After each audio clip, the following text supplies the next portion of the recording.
Well, as director of the Center for International Law at the National University of Singapore, I'm really very pleased to welcome all of you today to our distinguished lecture series, where we're extremely honored and privileged to have with us a leading name in law, not just in the UK but globally, and a good friend, John Yeginsu.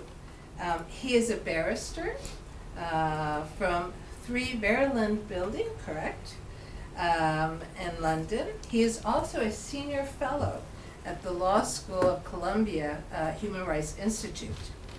So Professor Yeginsu is really outstanding. He has been recognized for his work. He's been ranked by Chambers Global, Chambers UK Bar, and Legal 500 as a leading barrister in 5 practice areas.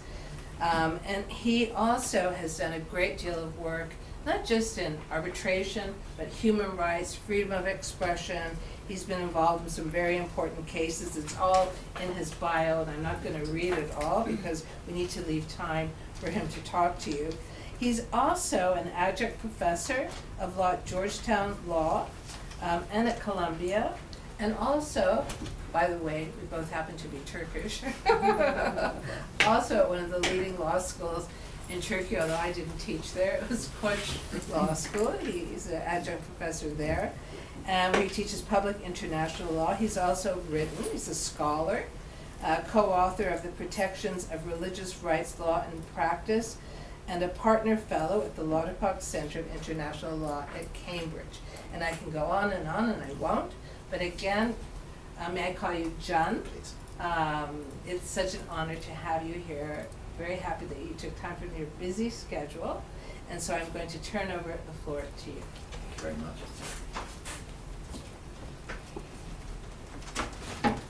Thank you very much indeed, Niloufar, for that very generous introduction. I mean, it's such a pleasure to be with you all, and it's obviously a real honor to be a part of this distinguished speaker series here at the Centre. Now, I've got to start with a confession. This is, perhaps shockingly, my first visit to Singapore. I hope it is the first of many, but I have been a long-distance admirer of NUS, of the law school, and in particular the Centre for International Law. I've had the pleasure of working with NUS graduates in arbitration cases and litigation cases all around the world, and it's abundantly clear to me, and I should say many others, just what a first-class university and institution this is. And for that reason, I'm especially delighted that my dear friend and colleague from my London chambers, Professor Stavros Brekoulakis, has this month taken up his appointment as the inaugural Michael and Laura Wang Professor of International Arbitration here at NUS, and it's excellent to see him amongst us. So I've been asked to say a few words about international law in practice. And what I'm not going to do is list off my cases or give you a compendious account of every single international law case I've appeared in, nor am I going to attempt a state of the world polity over a lunchtime lecture. Rather, I want to do something else. I want to speak to you about the importance of looking at and approaching international law as a coherent whole, rather than a collection of self-contained specialist areas. And I think this is a point really of fundamental importance, whether you're in practice, whether you're in the academy, or whether you straddle both of those worlds. And I want to do that by reference to a case that I was instructed in last week before the Grand Chamber of the European Court of Human Rights. And then after I talk about that, I want to talk to you about my ongoing work as a legal advisor to a block of 50 states in public international law. So before we delve into that case and my advisory work, I want to make an important preliminary observation. The practice of international law has come a very, very long way over the course of the last 40 or 50 years. Judge Greenwood, who I know has come to the centre, he likes to make this point by reference to the 1977 volume of the ICJ reports, and he often says, look, you look at that, and it was 4 pages for the entire year, 2 in English and 2 in French. And I want to take that point further, because at that point of time, not only could you squeeze in the activity of the ICJ into 4 pages, but you could have the entire jurisprudence of the European Court of Human Rights fitted into a single volume. And at that time, of course, the European Court of Human Rights was the only fully functioning human rights court or tribunal in the world. Arbitration of international law, well, those were the exception rather than the rule. It was very, very rare indeed. And ICSID, to those of you working in investment law and arbitration, seated in Washington, well, that had been established for a good decade by 1977 and generated a great deal of very interesting academic literature, but no cases. The International Criminal Court, well, I think at best in 1977 that was an idea, and some might have said a distant dream. So I should also make clear that I wasn't born in 1977, but when I was considering a career at the London Bar, international law seemed a very distant prospect. There were perhaps a handful of practitioners at the London Bar. Most of them held academic posts at the great universities. There were relatively few cases before the English courts that really could be characterized as engaging a point of international law, and just on a practical level, it was extremely difficult to secure instructions to advise or represent states. No one really spoke when I started out. No one really spoke in terms of growing a public international law practice. So this was, at least for the neophyte junior barrister, a very difficult area to break into as a practitioner, and perhaps even an intimidating prospect. But the contrast between then and now could not be starker. The International Court of Justice is perhaps busier than it has ever been at any time in its history. Some of you will have been glued to the live stream last week in the Occupied Territories Advisory Opinion case. But set against the very real concerns and pessimism surrounding the international legal order at the moment, we might actually wish that the court were not so busy. Looking at human rights law, well, that has been well and truly transformed. As a court advocate, I alone might average 3 to 4 cases before the European Court of Human Rights every year. And I and my colleagues in chambers and across the bar also have now the privilege of being instructed in cases before the Inter-American Court, the African Court of Human and People's Rights, and the Court of Justice, the Economic Community of West African States. And that's not even to mention the UN mechanisms. Last month, I was instructed for a prominent human rights defender, Alaa Abdel Fattah, in a petition before the UN Working Group on Arbitrary Detention. Now a key mechanism providing an international remedy to deal with the growing problem of arbitrary detention, including in state-to-state relations. And of course, there's the increasingly important work and jurisprudence of the UN Human Rights Committee, which monitors the implementation of the ICCPR.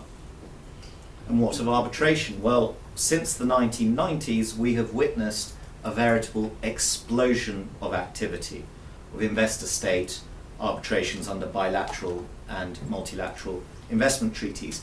These are tribunals applying public international law at first instance with no doctrine of precedent, no appellate mechanism, but a system with an absolutely incredible enforcement power and coverage, thanks to the New York Convention and the Washington Convention. And I haven't even mentioned it, Los, the Iran US Claims Tribunal, the International Criminal Court, or the WTO. So for the student and future practitioner of international law, this is all, or it ought to be, a very exciting prospect. Because today, many areas, even of domestic law, now have to engage with international law, whether at the level of international standards or international legal obligation, and because there are so many tribunals and courts, both at the domestic and international level, considering and applying directly principles of public international law. But this growth, exciting for all of us, at least in this room, also brings, I think, some serious challenges. And I want to raise two, because I think these are the two that are probably most directly relevant to most of you in this room at these stages of your careers. The first is the danger that comes with specialization, and in particular the danger of fragmentation in international law. And the second is the chasm sometimes that we see between scholarship and practice in international law. Let me start with specialization. Now, I entirely recognize that perhaps unlike 1977, today no one can be on top of every area of international law. There are simply too many cases, too many fora, too many opinions, and too little time. But that does create a risk that some parts of our subject are becoming so specialized that a single system of international law is in danger of being replaced by a number of self-contained, isolated specialist areas.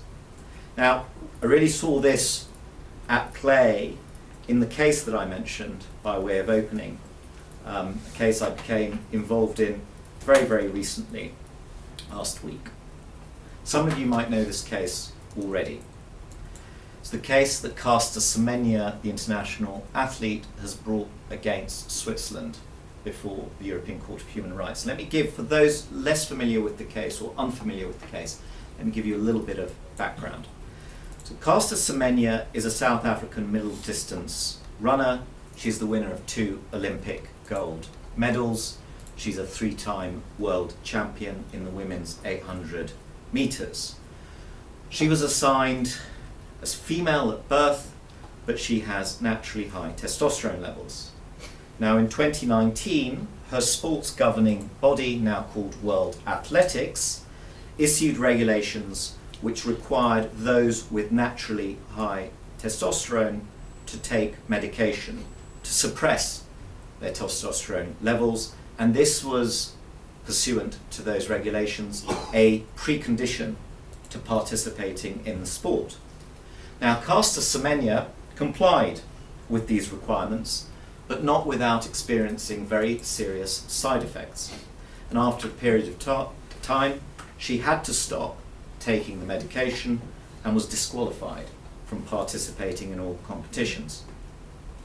She then challenged those regulations as discriminatory and in breach of her human rights. Now, I want to pause there for a moment. This case gives rise to very interesting substantive issues of human rights law, I think of sports law as well. Let's just put those to a side for a moment and focus on the applicable legal framework. Athletes in Caster Semenya's position only have one legal avenue to bring any sort of challenge in those circumstances, and it is by way of arbitration. In this case, before the Court of Arbitration for Sport, CAS. Now, despite its name, CAS is not a court, it's an arbitral institution seated in Lausanne, Switzerland. So Semenya's case was heard by a panel of arbitrators applying a mixture of laws, but principally interpreting and applying a transnational sporting regulation. Now, Caster Semenya lost her case at CAS, and at that point, all she could do by way of legal recourse was to challenge the arbitration award at the court of the seat of the arbitration, which is in Switzerland. And those of you studying or practicing arbitration will know that arbitral awards are not appealable on the merits. They can only be challenged by reference to a set of limited enumerated grounds which were copied across from the New York Convention, international law. And there is no ground under the New York Convention that provides expressly for a challenge on human rights principles. So Semenya brought her challenge before the Swiss Federal Supreme Court, and she brought that challenge on public policy grounds. Now, she lost there too, the Swiss court finding that it had no real power to consider discrimination and human rights claims under public policy. The case then goes to the European Court of Human Rights, and this is where it becomes even more interesting, because that court splits 4-3, very, very rare for a section of the court to split right down the middle. And this is a judgment of last July, or July of last year. Now, the 4 in the majority hold that Switzerland has breached its positive obligations under the European Convention to provide a practical and effective remedy to Caster Semenya for the proper exercise of her rights under the Convention. The 3 dissenting judges found that Switzerland had no obligation in relation to a private law arbitration tribunal, which was neither a court nor a state body. And the case, I should hasten to add, involved very detailed arguments on jurisdiction, including the extraterritorial application of the European Convention. Now, this case was referred late last year to the Grand Chamber, and it will be heard in May. And most of you will know this, but the Grand Chamber, you don't have a right to appeal to the Grand Chamber. The cases that end up there are usually of very wide public importance or turn on a novel point under the Convention. And that's the point at which I became involved in this case. I was instructed last week, feels about 2 months ago, as counsel to represent the UN High Commissioner for Human Rights. Now, the role of an intervener before the Strasbourg court is very carefully circumscribed. An intervener is not permitted to make submissions on the facts or merits of any given case. The intervener is there to assist the court on points of legal principle and the intervener's areas of expertise. Now, as I said a moment ago, a fascinating case of wide public importance, raising very significant issues of gender and race discrimination in sport. There's no doubt about that. But also a case that gives rise to novel legal issues, including issues of international law. What, for instance, ought to be the nature and scope of review of arbitral awards by a national court as a matter of international law? And the cases on this point before the European Court of Human Rights had focused to date purely on procedural rights: the right to a fair hearing, the right to a public hearing, the right to an independent and impartial tribunal when dealing with arbitration. But the Semenya case is different.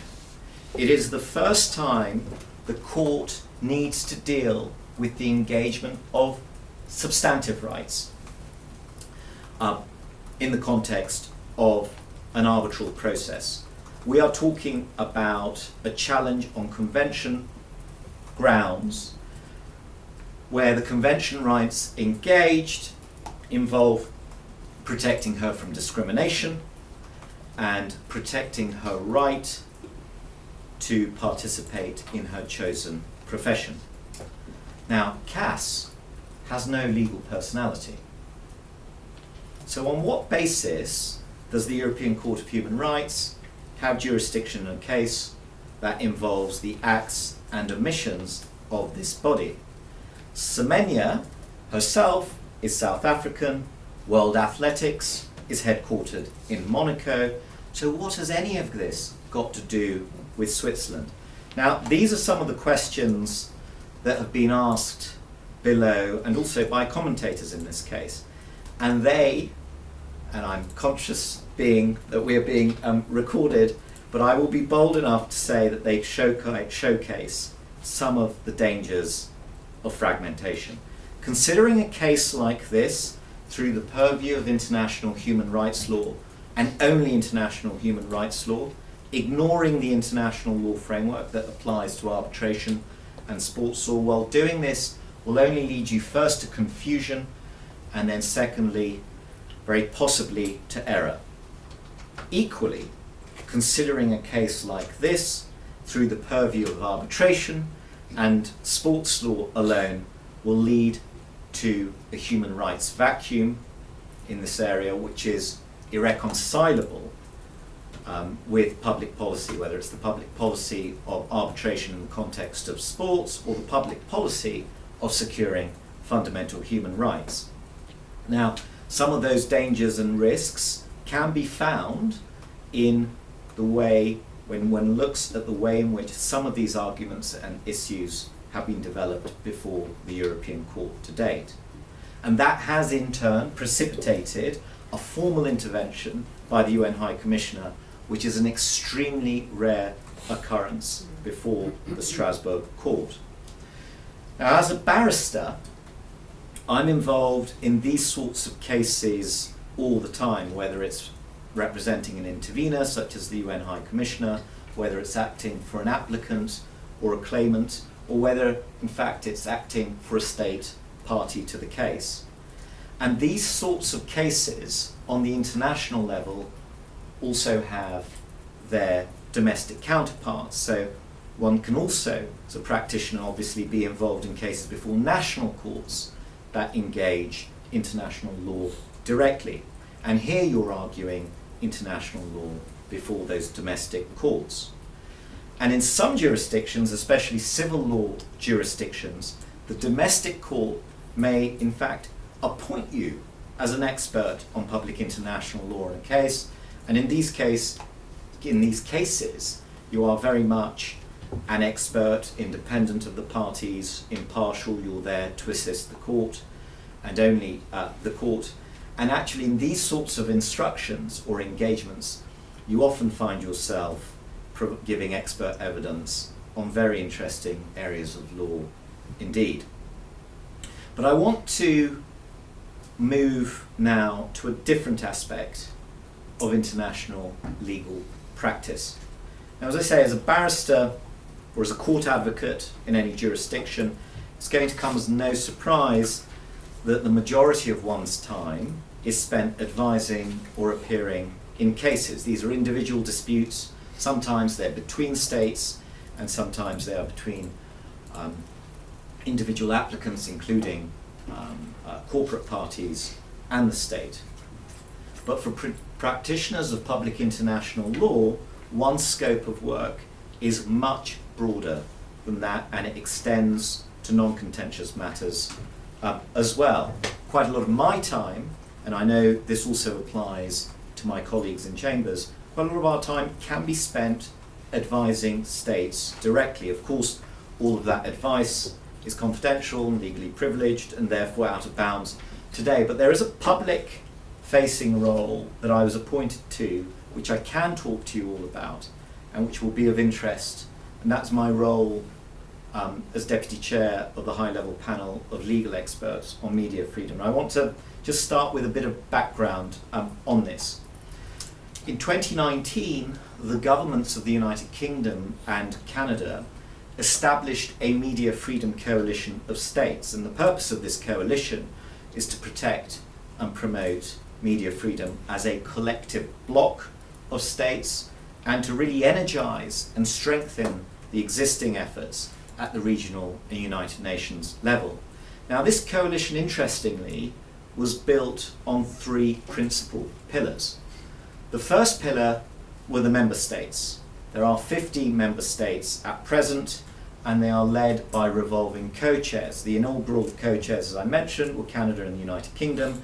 Then it became Canada and the Netherlands. Then it was the Netherlands and Estonia. And now it is Estonia and Germany. The second pillar of the Media Freedom Coalition was the coalition's consultative network, and that was a group of civil society organisations with expertise in media freedom and freedom of expression. These were the organisations that are doing the work on the ground, and have the real day-to-day expertise. And the third pillar, and this is the one I want to focus on today, was the high-level panel of legal experts on media freedom. This was the independent legal advisory body to the coalition states. 15 international law experts that provide advice to the coalition states, both as a collective, but also on a bilateral basis. Now, the high-level panel is chaired by Lord Neuberger, the former President of the UK Supreme Court, and its inaugural deputy chair was Amal Clooney. Its members include a former Vice President of the European Court of Human Rights, the immediate past President of the International Criminal Court, the President of the Constitutional Court of Colombia, the former Attorney General and Justice Minister of Canada, and the former President of the UN Working Group on Arbitrary Detention. One of our members, Professor Cleveland, has this month taken up her seat at the ICJ.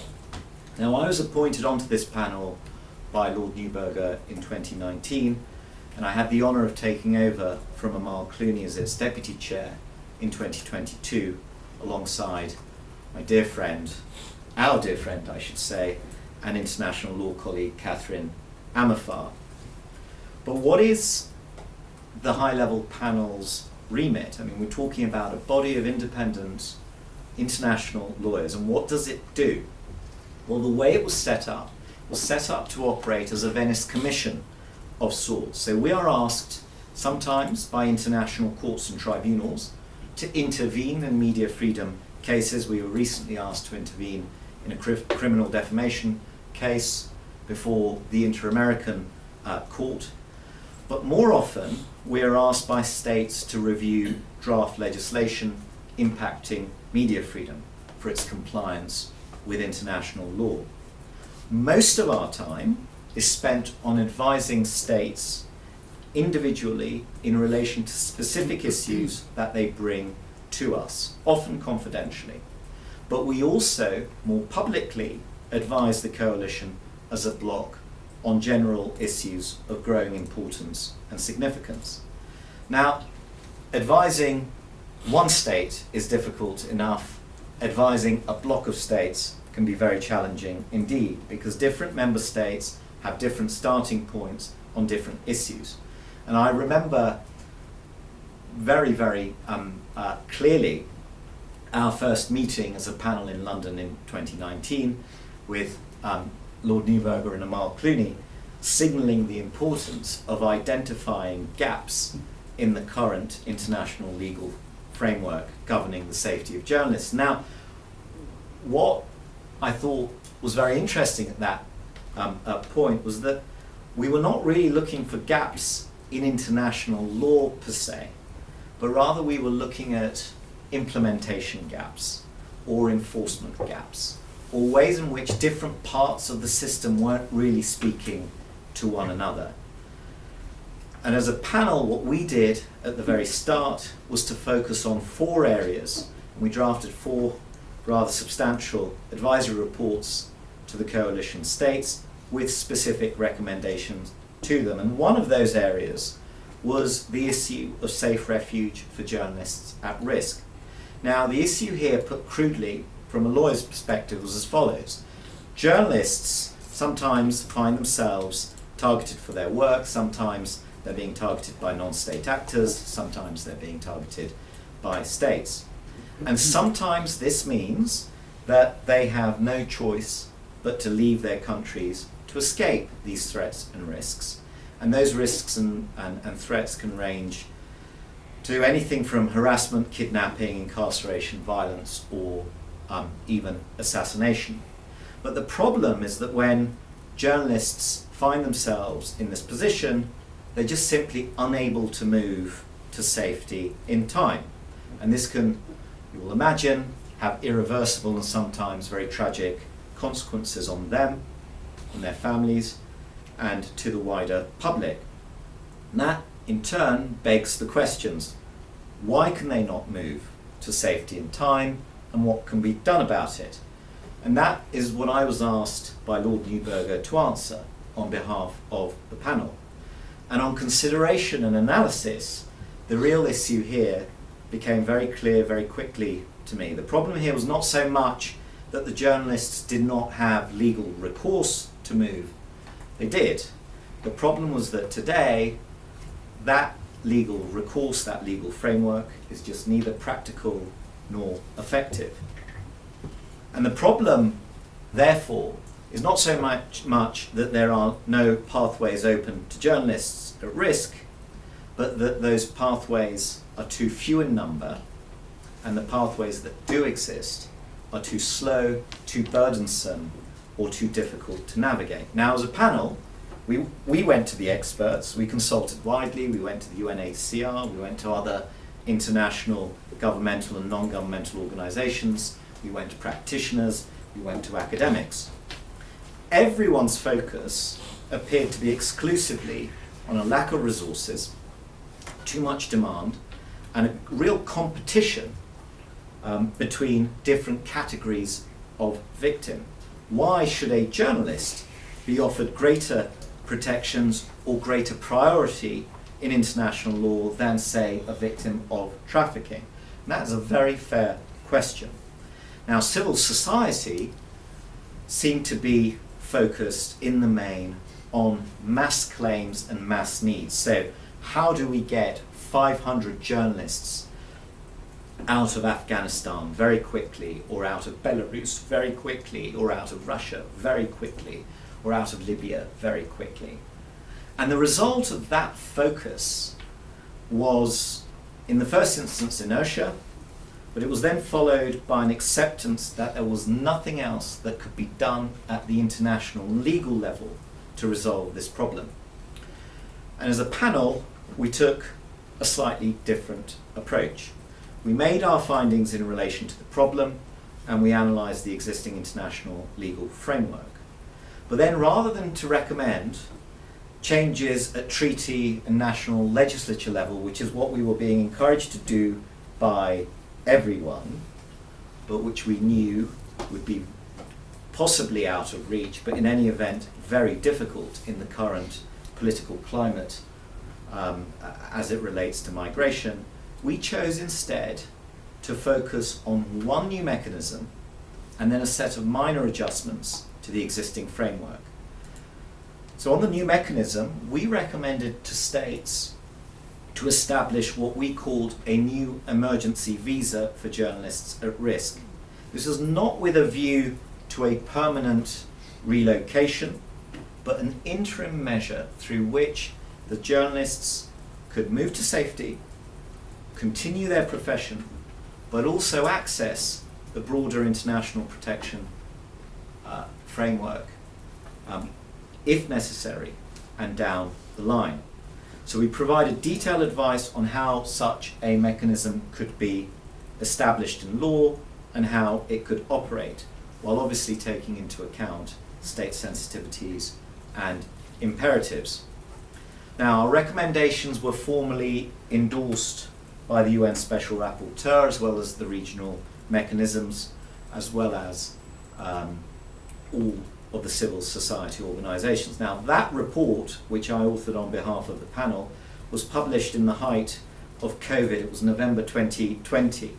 But then we undertook a year-long process of confidential and very much virtual state consultations with the member states of the Media Freedom Coalition, and our focus, of course, was on the implementation of our recommendations. The last thing anyone wants is for you to produce a report that then gathers dust on shelves. And since then, the coalition states have moved to give effect to our recommendations. Emergency visas and related safe refuge mechanisms, which didn't exist, have now been established by Canada, by the Czech Republic, by Latvia, by Costa Rica, by Estonia, by Germany, and by Lithuania. In 2022, over 1,400 emergency visas were granted to journalists and human rights defenders across 8 Media Freedom Coalition states. Now, from the perspective of impact, that sort of impact is going to dwarf anything that one can ordinarily achieve as an international lawyer in an individual case. And I think that really speaks to the impact of international lawyers deploying international law in a non-contentious context. And it's another good example of why one needs to look outside the narrow conception or conceptualization of any single legal issue. This is the importance, really, of freeing oneself from any one dominant perspective, whether it's the perspective of the state giving effect to legal obligation, or whether it's the perspective of an individual exercising individual rights granted under international law. Or, dare I say, whether it is the perspective of the academic versus the perspective of the practitioner. And this is where I want to offer some closing remarks. The growth of new fields of international law has no doubt enriched our subject. And in my view, it marks the increasing importance and influence of international law. But that makes it all the more important that we ensure that those new fields do not become isolated islands entire of themselves, and that we uphold the principle of a single international legal system which embraces all of these new fields. And in doing so, my very strongly held view is that it is equally important that we continue to bring together international legal scholarship and international legal practice, that we bring together the best academics and the best practitioners. Now, when I'm in chambers, when I'm leading junior members of my own chambers or working with associates on public international law cases, I'm always inquiring about what these individuals are doing academically in public international law. Are they publishing? Are they going to lectures? Are they keeping abreast of the latest, not only jurisprudence, but also the latest in academic learning? Equally, my students at Columbia, my students at Georgetown, and my students at Koch are never being asked to consider public international law in a way which is entirely detached from its practice. And in my view, the best writers in international law have not only been first-class scholars in the field, they have also contributed the ideas and the inspiration that have driven the practice of international law and its development in state practice through treaty and through the judgments of international courts and tribunals. So, I encourage you all to pursue your interests in international law at this critical time for our subject, but I urge you to resist the silo of specialism, or a divorce, I should say, between the endeavour of legal practice and the endeavour of legal scholarship. Thank you very much indeed.